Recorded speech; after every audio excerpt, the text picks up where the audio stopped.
그렇게 일어나면 정말 믿기가 참 쉽겠는데 하나님은 항상 우리에게 기다리라고 말씀을 하고 계십니다.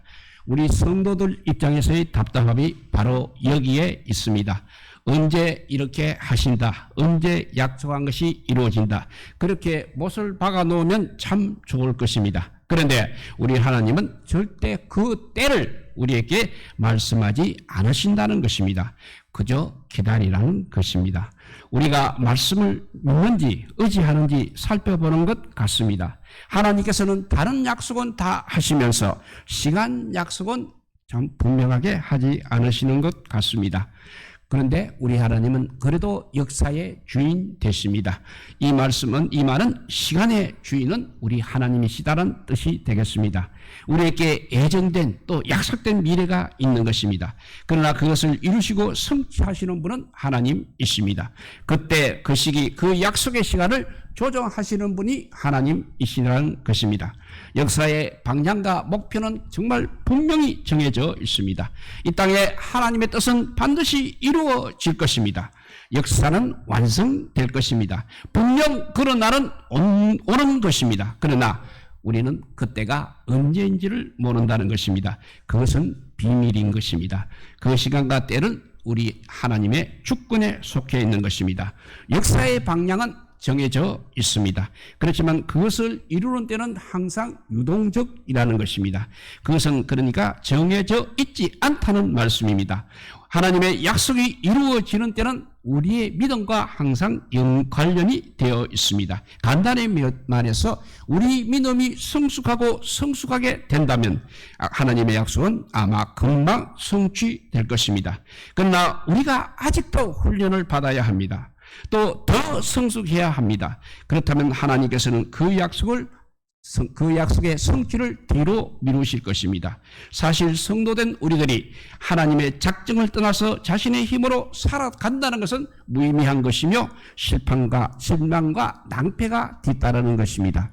성도는 하나님의 계획하신 뜻과 또 정하신 때를 기다릴 줄 아는 믿음이 있어야 하는 것입니다. 성경 속을 흐르고 있는 역사를 우리가 면밀히 살펴보게 되면 그것은 바로 기다림의 역사라는 사실을 우리가 발견하게 됩니다.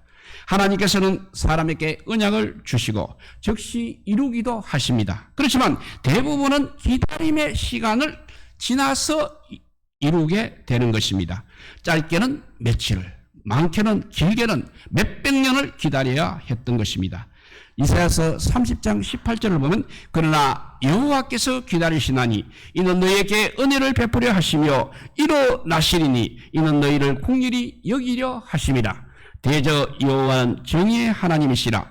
그를 기다리는 자마다 복이 있도다 라고 했습니다. 인생은 바로 기다리는 연속인 것입니다. 태아가 세상의 빛을 보기 위해서 10달을 어머니의 뱃속에서 기다려야 합니다. 따뜻한 봄을 맞이하기 위해서는 추운 겨울을 보내야 하는 것입니다. 알곡으로 성숙하기 위해서 위에 봄에 뿌려진 씨앗은 반드시 뜨거운 여름을 보내야만 하는 것입니다.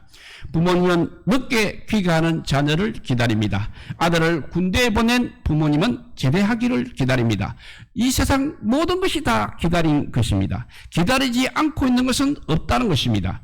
우리 하나님은 기다리는 자는 복이 있다고 말씀하셨습니다. 하나님을 기다리는 가운데 하나님의 말씀에 순종하면서 항상 인내하시기를 바랍니다. 인내할 때 하나님께서 그 믿음을 인정하여 주십니다. 이로 인해서 우리 성도는 아무도 모르는 기쁨과 평안이 넘치는 것입니다. 기다리는 신앙으로 복을 받고 누리는 우리 성도님들이 다 되시기 바랍니다. 1절입니다. 내가 여호와를 기다리고 기다렸더니 귀를 기울이사 나의 부르짖음을 들으셨도다 했습니다. 성도된 우리들도 어려움에 처할 때가 많이 있는 것입니다. 그러나 그때에도 우리가 크게 당황하지 않는 것은 우리를 도우시는 그리고 우리를 사랑하시는 하나님 아버지께서 계시기 때문인 것입니다. 그리고 우리에게는 누구보다도 귀한 무기가 있습니다. 바로 그것이 기도인 것입니다. 우리에게 기도가 있는 한 우리가 낙심할 일은 결코 없는 것입니다. 하지만 우리가 기도한다고 금방 다 해결되는 것은 아닙니다. 때로는 안 된다는 응답을 주시기도 하시고 또 기다리라는 답을 주시기도 하시는 것입니다. 그래서 우리는 답답하기만 한 것입니다. 사람들은 본성대로 자신의 모든 요구와 필요가 즉각적으로 응답되기를 원합니다. 그렇지만 우리 하나님은 그렇게 하지 않으신다는 것입니다. 오히려 어떤 때는 우리가 답답할 정도로 천천히 문제를 해결해 주시는 것입니다. 대표적인 이야기가 요한복음에 나오는 나사로의 이야기 되겠습니다. 마르다와 마리아는 나사로가 중병에 걸렸을 때 예수님께서 즉시 오셔서 고쳐주실 것을 당연히 믿고 기다렸습니다. 그렇지만 예수님은 나사로가 죽은 지 나흘이 지났어야 도착을 하셨습니다.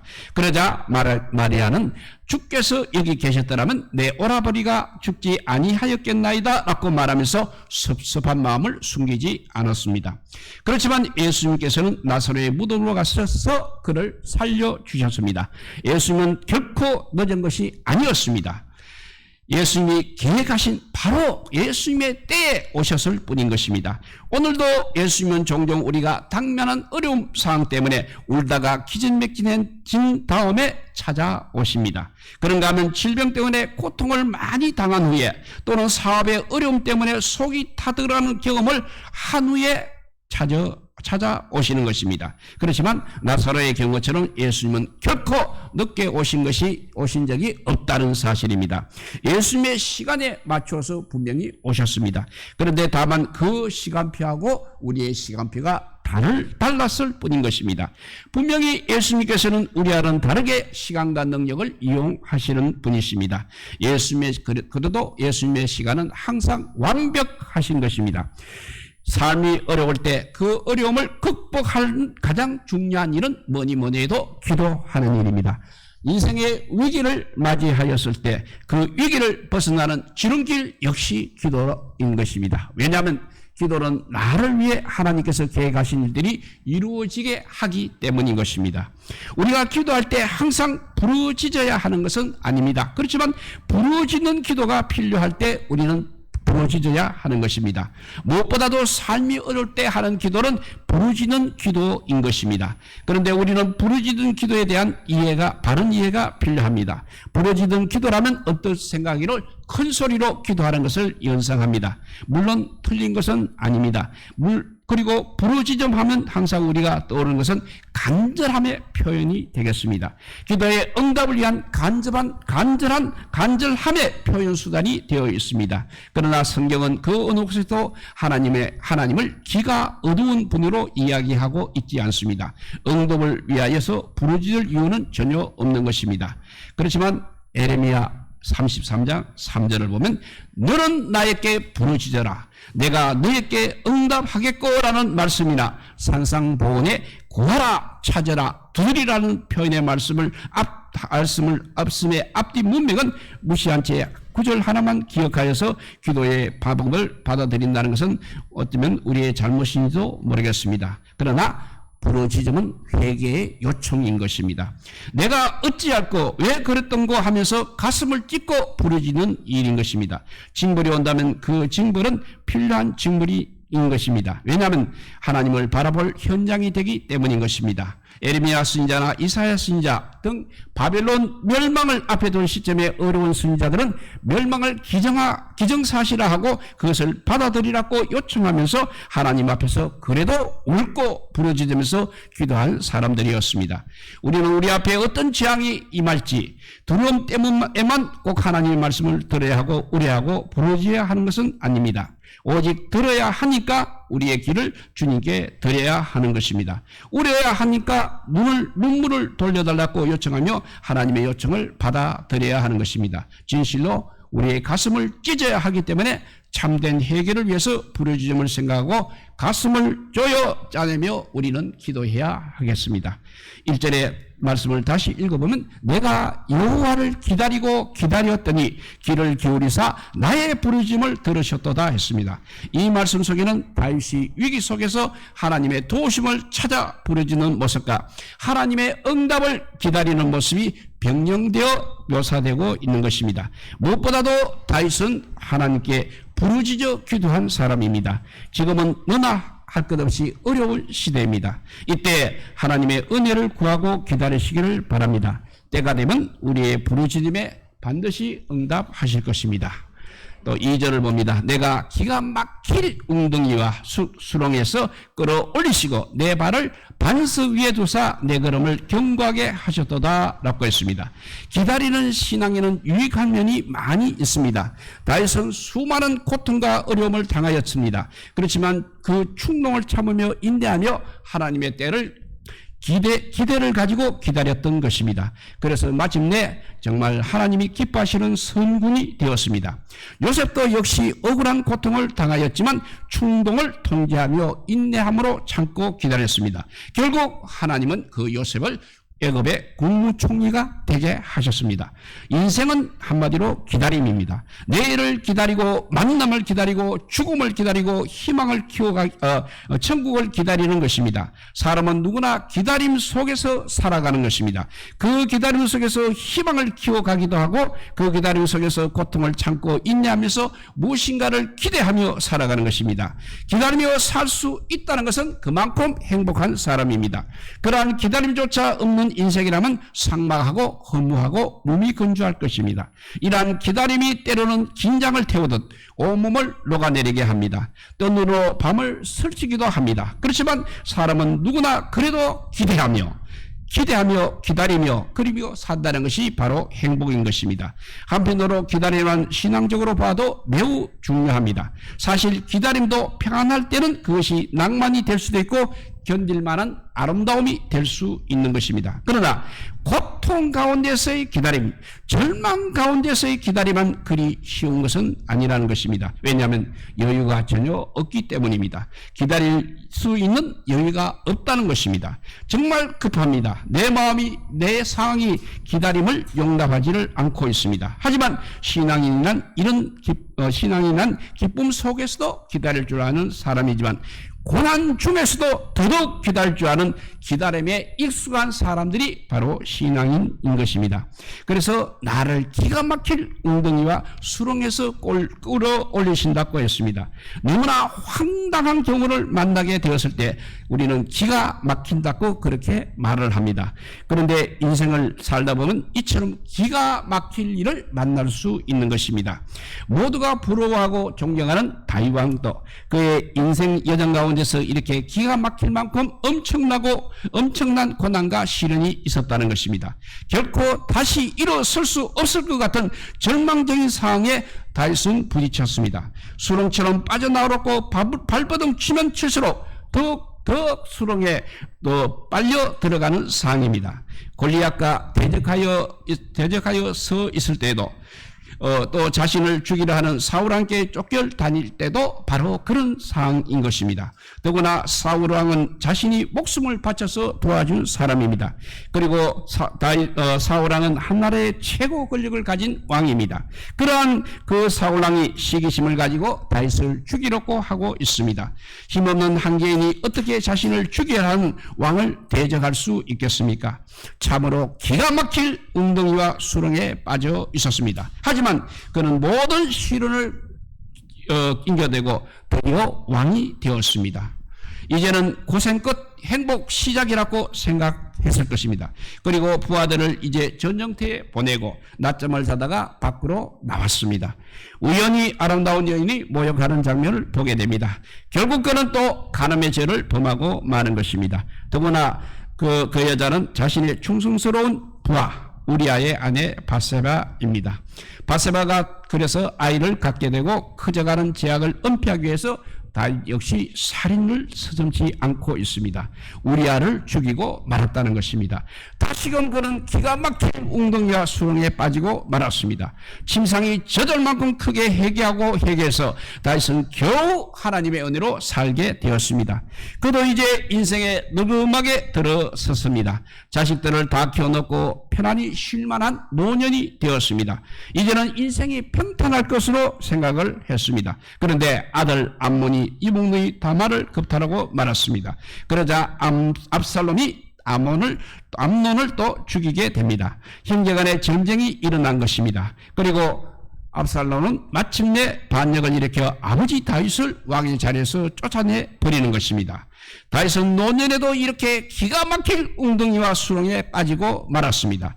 그달이면 기가 막힐 웅덩이와 수렁에서 끌어올려 주시는 것입니다. 뿐만 아니라 나의 발을 반석 위에 두사 나의 걸음을 견고하게 하셨도다 라고 했습니다. 내 인생의 걸음을 더 견고하게 만들어 주시는 것입니다. 어떤 위협에도 흔들리지 않고 어떤 태풍에도 넘어가지 않고 어떤 유혹에도 넘어가지 않고 걸어갈 수 있는 견고한 인생을 만들어 주신다는 것입니다. 하나님은 이렇게 우리에게 기다리는 신앙을 원하고 계십니다. 하나님의 때가 될 때까지 기다리면 우리를 반드시 끌어올리시고 우리의 걸음을 견고하게 하실 것입니다. 기다리는 신앙으로 하나님의 뜻을 살아가는 성도님들이 되시기 바랍니다. 이제 3절 마지막 절입니다. 새 노래 곧 우리 하나님께 올릴 찬양을 내 입에 두셨으니 많은 사람이 보고 두려워하여 여호와를 의지하리로다 했습니다. 다윗의 생애는 우리가 본받을 만합니다. 수많은 역경 속에서도 하나님을 절대 배반하지 아니하고 찬송을 항상 입에 두고 살았습니다. 어려움을 만날 때마다 부르짖어 기도하며 기다렸더니 하나님께서 들으시고 응답해 주셔서 자신을 건져 주셨다고 하였습니다. 그리하여 하나님을 찬송케 하였다면 지난날 기도 응답을 받은 때를 회상하고 있는 것입니다. 그리고 이러한 다윗을 통하여서 많은 사람이 보고 두려워하여 여호와를 의지하리로다 라고 하였습니다. 이러한 삶이야말로 복되고 영광된 삶이 아닐 수 없는 것입니다. 오늘 다윗은 거룩한 노래로 또 영혼을 불태워 부르는 노래로 하나님을 찬양하는 노래를 부르고 있습니다. 찬송은 이렇게 힘이 있고 능력이 동반되는 것입니다. 하나님께 올리는 찬송을 듣고 많은 사람들이 두려워하고 하나님을 의지하게 된다는 것이 오늘 본문 3절의 교훈이 되겠습니다. 어떤 사람은 음악을 통해서 다른 사람보다 더 많은 영향과 감화를 받습니다. 그런데 사울 왕 역시 그런 사람 가운데 하나였을 것입니다. 음악은 악신에 대해 어떤 마법을 거는 것이 아닙니다.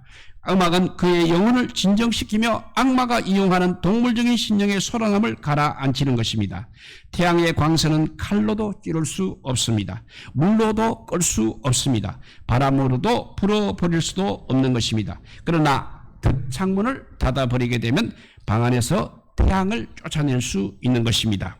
음악은 악마 자신에 대하여 어떤 작용을 가할 수는 없습니다. 그러나 악마가 마음을 사로잡을 수 있는 길을 막아버릴 수는 있는 것입니다. 이런 이야기가 있습니다. 세계적으로 유명한 전도자가 된 조니 에넥슨이라는 미국 여성이 있었습니다. 그 여자는 다이빙을 하다가 사고로 전신마비 장애자가 되었습니다. 불평과 저주로 나날을 보내다가 하나님께 이런 기도를 하였습니다. 하나님, 나는 손가락 하나 제대로 움직일 수 없는 전신마비 장애자입니다. 그러나 이 형편으로도 내가 할 수 있는 일이 있다면 이제는 하나님을 원망하지 않겠습니다 라고 기도했습니다. 이렇게 기도하고 자기가 할 수 있는 일이 무엇일까를 생각해 보았습니다. 그때 주님께서 그 여자를 만나 주셨습니다. 움직일 수 있는 것은 아무것도 없었습니다. 그렇지만 입술 하나만큼은 움직일 수 있다는 것을 깨닫게 되었습니다. 그래서 조니 에넥슨은 붓을 입으로 물고 그것으로 그림을 그리기 시작하였습니다. 고통스러운 시간들이 지나고 점차 완숙한 그림을 그려가기 시작했습니다. 이 사실이 세상에 알려졌습니다. 길렉트라는 볼펜 회사에서 광고 교습이 들어왔습니다. 자기 회사 볼펜을 입에 물고 그림을 그리는 사진을 광고하자는 것입니다. 그 청을 수락하면서 조니 에릭슨은 그림 밑에 들어가는 사인만은 자신이 원하는 내용을 쓸 수 있게 해달라고 해서 그림에 사인을 하게 됩니다. 그 사인은 PTL이라는 약자였습니다. PTL은 Praise the Lord라는 말입니다. Praise는 찬양하고 the Lord는 주님이니까 주님을 찬양하는 내용이었습니다. 그 후로 조니 에릭슨은 모든 글과 그림에 PTL 이것을 적어 넣었습니다. 자신의 삶에 힘주시는 주님을 찬양하는 삶을 살았습니다. 주님을 전도하는 전도자가 되어서 하나님께 영광을 돌린 것입니다. 이렇게 찬송의 힘은 대단한 것입니다. 날마다 다윗처럼 하나님께 올릴 찬송을 내입에 두고 살아가시기를 바랍니다. 하나님께 올려드리는 찬양이 많은 사람이 보고 두려워하여 여호와를 의지하게 되는 찬양이 되어야 하는 것입니다. 기다리는 신앙으로 응답받는 많은 응답을 받으시는 성도들이 되시기를 우리 주님의 이름으로 축복드립니다. 기도하겠습니다. 어려움 속에서도 하나님의 살아계심을 믿고 기도하는 일이 제일 중요하다고 다윗이 오늘 우리에게 가르쳐 주었습니다. 왜냐하면 어려움을 벗어나는 지름길은 간절함의 표현과 회개의 요청인 부르짖는 기도이기 때문이라고 했습니다. 그리고 또 하나님을 의지하는 찬송이야말로 우리 입에 두고 살아야 사탄이 오는 길을 막을 수 있다고 우리에게 가르쳐 주었습니다. 결론은 부르짖는 기도와 하나님을 의지하는 찬송으로 기다리는 신앙을 가지고 세상 끝날까지 주님만을 바라보는 우리 모두가 되게 하여 주시기를 간절히 빌고 원하오며 우리 구주 예수 그리스도 이름으로 기도드리옵나이다. 아멘. 네, 우리 찬송가 336장입니다. 환난과 핍박 중에도 우리 찬양하면서 봉헌 드리겠습니다.